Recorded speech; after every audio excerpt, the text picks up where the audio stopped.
1989 की एक बात है। मैं दिल्ली से कलकत्ता जा रहा था। कलकत्ता मेरा लेक्चर था लाइफ इंश्योरेंस कॉरपोरेशन में। बड़ी मुश्किल से एक सीट मिली उस हवाई जहाज़ में जिसमें कि हिंदुस्तान और अमेरिका के धावक यानी एथलीट्स कलकत्ता में एक इंडो अमेरिकन मीट के लिए जा रहे थे। सारा हवाई जहाज़ स्पोर्ट्समैन एथलीट से भरा हुआ था। 6 फुट 6 इंच के लोग भी थे अमेरिकी उसमें। मुझे एक सीट मिल गई, बड़ी मेहरबानी, क्योंकि एक खिलाड़ी जो है वो आया नहीं।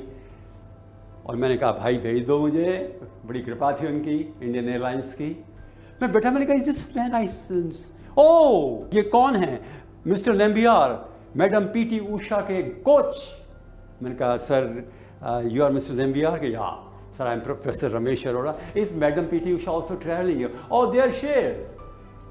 मैंने can I meet her? I am professor from Jaipur, would like to meet her. तो पीटी उषा के साथ मैं 25 मिनट रहा। मैंने कहा आप दौड़ नहीं रही हैं बहुत दिनों से। उसने कहा कि मेरे पैर में दर्द था, अब एक केरल के होम्योपैथ ने मुझे ठीक कर दिया है। और बात करते करते मैंने कहा, वो अंग्रेज़ी में बोल रही थी, मैंने कहा कि लोग कहते हैं कि आप कोई एकेडमी बनाने जा रही हैं। उसका यस, लड़कियों के लिए एकेडमी बनाऊंगी। मैंने कहा रिटायरमेंट के बाद? Yes yes. मैंने कब रिटायर हो रही हैं? कि अभी नहीं, अभी तो ये है कि कॉमनवेल्थ गेम्स आ रहे हैं और कॉमनवेल्थ गेम्स में मैं देखूंगी क्या अगर मैंने अपना रिकॉर्ड तोड़ दिया पिछला या नया बना लिया तो रिटायरमेंट ले लूंगी। क्या भाव था, परंतु मेरे दिमाग में पता नहीं क्या आया। मैंने कहा कि सपोज यू डोंट, अर्थात मानो कि आपने रिकॉर्ड नहीं तोड़े तो क्या करेंगी? पीटी उषा को गुस्सा आ गया, अंदर से उद्वेलित हो गई, मेरी तरफ देखा, कहा professor I will, professor I will, तो जोर से बोली कि सब लोग देखने लग गए। मैंने कहा that's what I wanted to hear from you, ये तो सुनना था मुझे आपसे। 31 साल हो गए, पीटी उषा की वो शक्ल भूलती नहीं है। Professor I will, professor I will. मैंने सारे कॉमनवेल्थ गेम्स के वो इवेंट्स का आनंद लिया जिसमें कि वो थी, जीतती चली गई। यह है आत्मविश्वास। This is called confidence. Swami Vivekananda के शब्दों को याद रखिए। पुराने धर्म कहते थे वो नास्तिक है जो ईश्वर में विश्वास नहीं रखता। नए धर्म कहते हैं वो नास्तिक है जो अपने आप में विश्वास नहीं रखता। तुम भेड़ नहीं हो, तुम सिंह हो।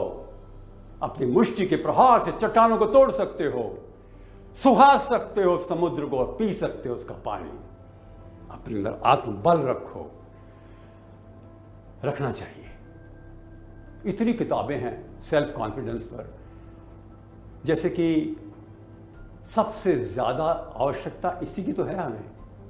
क्या करें? क्या अपने गुण बढ़ाइए, किसी ना किसी एक चीज में पारंगत बनिए। समथिंग विच आइडेंटिफाइज यू, किसी भी क्षेत्र में आपका नाम हो उसमें, और निरंतर प्रगति के पथ पर बढ़ते चले जाइए।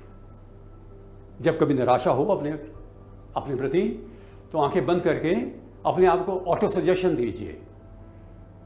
ओह I am strong, I am good, I am capable, मैं दक्ष हूं, मैं प्रवीण हूं, मैं शक्तिशाली हूं, मुझ में ज्ञान है, मेरे में गुण हैं।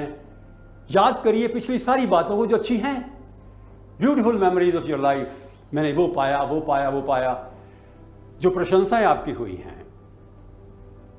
आवश्यकता इस बात की है कि हम जिंदगी में अपना सम्मान करना सीखें। बुद्ध ने कहा था, if you love yourself only then you can love others and others will love you.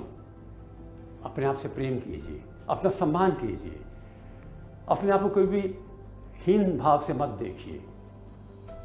अपने स्वयं की शक्ति का परिमार्जन करिए, परिष्कृत करिए अपने व्यक्तित्व को।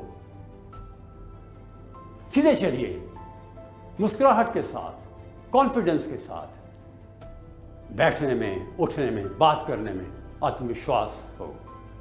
कभी भी नकारात्मक विचार आए तो लड़िए मत, लिख डालिए कागज पे और अपने आप को शक्ति दीजिए।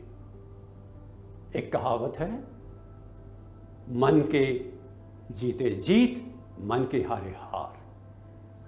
जीतना है आपको। Never feel defeated in life. Have good books to read, good company, good friends, अच्छी पुस्तकें, अच्छे मित्र, अच्छे विचार। Be surrounded with positivity. और यदि कोई पूछे ना कैसे हो, बस कट रही है ये मत कहिएगा। I am fine, I am happy. A self-confident person is a happy person. He has capability, he has ability, he has distinctiveness. आप में है, ये मानकर चलिए। अतः रोज भगवान को धन्यवाद दीजिए जो आप हैं उसके लिए। प्रार्थना कीजिए जो आप बनना चाहते हैं उसके लिए।